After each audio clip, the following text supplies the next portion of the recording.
ইতিহাস বিকৃত অলরেডি শুরু হয়ে গিয়েছে। সরকার থেকে 5ই আগস্ট একটা প্রোগ্রাম আয়োজন করা হয়েছিল মুক্তিযুদ্ধ মন্ত্রণালয় থেকে। সেখানে কিন্তু এক দফার ঘোষক হিসেবে যে আমাদের এনসিপির আহ্বায়ক, আমার সম্মানিত আহ্বায়ক নাহিদ ইসলাম, তার নামটা কিন্তু সরিয়ে দেওয়া হয়েছে। তো এই আয়োজনগুলো আসলে আরও বেশি বেশি হওয়া দরকার, ইতিহাসগুলো আরও বেশি সামনে আসা দরকার।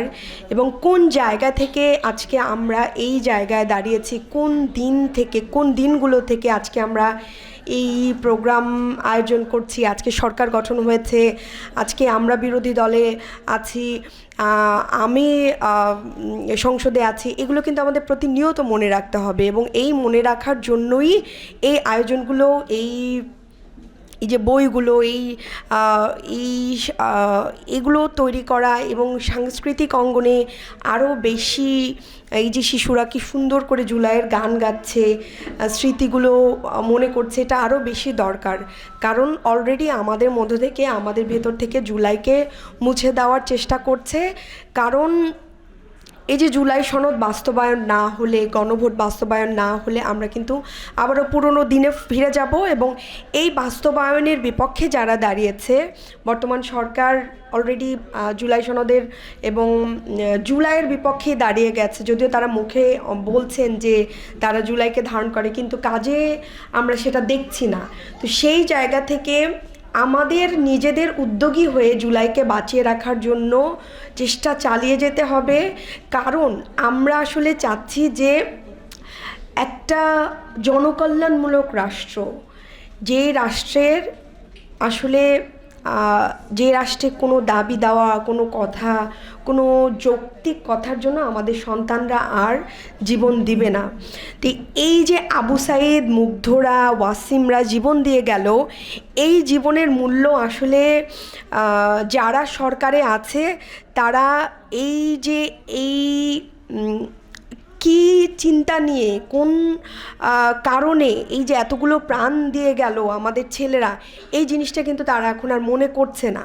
তারা ভাবছে যে শুরু থেকেই তাদের মধ্যে প্রথম থেকেই একটা চিন্তা ছিল নির্বাচন। তারপর তো সালাউদ্দিন সাহেব উনি সংসদে দাঁড়িয়েই যে বললেন যে আমরা নির্বাচনের জন্য সব কিছু আপোষ করেছি। কিন্তু আমরা এই যারা আছি, যারা সংস্কারের পক্ষে লড়ছি, আমরা সংস্কারের সাথে কোনো কিছু দিয়ে আপোষ করব না, কোনো কিছুর বিনিময়ে আপোষ করব না। তো এই ওনাদেরই নেত্রী বেগম খালেদা জিয়া ছিলেন, যিনি সারা জীবন, তার জীবন যতদিন ছিল তিনি কিন্তু সংস্কারের কথা বলে গেছেন। তিনি বলেছেন যে বাংলাদেশে যেদিন জনগণের সরকার আসবে সেদিন সংবিধান ছুঁড়ে ফেলবে। আমরা আসলে মূলত কি বলি? মূলত বলি যে আমাদের এই সংবিধান সংস্কার করতে হবে, আমাদের যে কাঠামো, এই যে দুদকের আলাদা আমরা কমিশন চেয়েছি, আমরা মানবাধিকার কমিশন চেয়েছি, আমরা গুম কমিশন চেয়েছি, কিন্তু ওনারা এগুলো কোনো কিছু রাখছে না। ওনারা জাস্ট চেয়ারটা একজন হাসিনা ছিল, সেই চেয়ারটা বদলে গিয়ে আরেকজন এসছে, কিন্তু যেই কাঠামো ছিল সেই কাঠামোর কোনো পরিবর্তন হয় না। অথচ আমাদের লড়াইটা ছিল, জুলাইয়ের লড়াইটা ছিল এই কাঠামো পরিবর্তনের।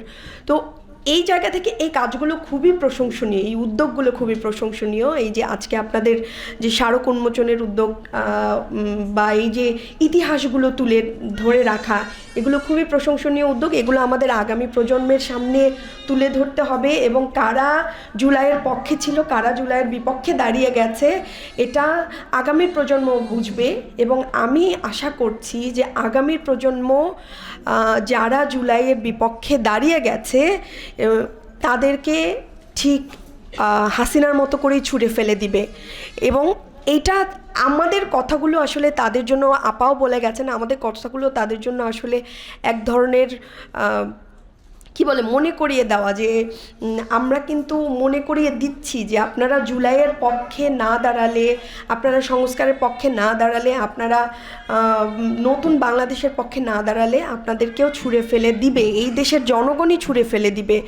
আর সেই দিন অন্তত এটা বলতে পারবেন না ওনারা যে আমরা ওনাদেরকে কখনো বলি নাই, বা আমরা ওনাদের কাজেও কিন্তু আমরা ডিস্টার্ব করছি না। দেখেন, সবাই অনেক সময় বলে যে আমরা বিরোধী বিরোধী দল খুব চুপচাপ হয়ে আছি, বিরোধী দল, কিন্তু আমরা কিন্তু অলরেডি তাদেরকে সময় দিচ্ছি, আমরা সময় দিচ্ছি যে আপনারা শুধরান, দেখেন, আমরা বলছি, বিভিন্ন জায়গায় প্রোগ্রামে বলছি, কিন্তু তাদের কোনো কর্ণপাত হচ্ছে না। দেখেন সব জায়গায় দলীয়করণ শুরু হয়ে গেছে, বিভিন্ন বিশ্ববিদ্যালয়ের হলগুলো কিভাবে দখল করার জন্য তারা পায়তারা করছে। গতকালকে তারা তাদেরই লোকজন নিউ মার্কেটে কিভাবে নিজেরা দলাদলি করে বেগম জিয়ার ছবি ফেলে দিয়ে, তারেক জিয়ার ছবি ফেলে দিয়ে, তো এইগুলো তো আসলে শুরু।